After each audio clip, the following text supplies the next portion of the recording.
Ряды юнармейцев Коми насчитывают больше 2500 активистов. Свои отряды, а их уже 130, есть во всех муниципалитетах. Сегодня это не только знатоки строевого шага, но и первые помощники ветеранов. А все начиналось с небольших военно-патриотических клубов. Сегодня таких больше всего в Воркуте, Сосногорске и Инте. Растет число военно-патриотических клубов и объединений. Если в прошлом году у нас было порядка 120-130 клубов, то в этом году уже 190.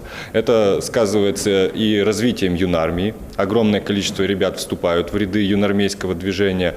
Это и развитие в целом направления военно-патриотического пропаганды службы в армии. Ребятам все интереснее и интереснее заниматься этой деятельностью и готовиться к взрослой жизни. В патриотической работе с молодежью в пример ставят Воркуту. Число участников митингов, концертов, патриотических акций уже перевалило за 5000. Все чаще приглашения на такие площадки приходят не из городской администрации, а от обычных жителей Заполярья. От самих молодых людей, в том числе от родителей, от простых жителей города, принимается инициатива, она прорабатывается в администрации, уже создаются все условия для того, чтобы эта инициатива была реализована, если мы говорим о патриотическом воспитании. Например, межрегиональный турнир по страйкболу, который проходит на заброшенном поселке Рудник, он трехдневный и уже 3 года собирает более 200 участников не только с Республики Коми, но и соседних регионов.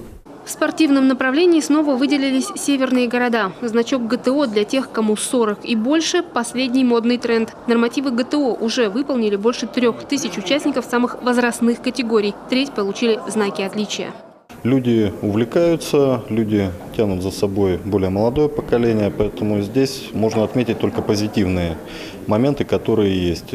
Соответственно, региональный центр тестирования и наш муниципальный центр тестирования активно работают со старшим поколением для того, чтобы они не только сами сдавали, но и показывали своим примером для более молодых ребят, о том, что это хорошее вовлечение в здоровый образ жизни. А вот поддержать рублем своих ветеранов готовы далеко не везде. Субсидии общественным организациям выделяют в Сыктывкаре, Киншпогосском, Усть-Вынском, Усть-Кулумском районах. А вот в Краткиросе и Инте НКО остались без поддержки. Администрациям этих муниципалитетов настоятельно рекомендовали найти бюджетные средства и помочь своим возрастным активистам. Светлана Некрасова, Виктория Палкина, Василий Янин, телеканал Юрган.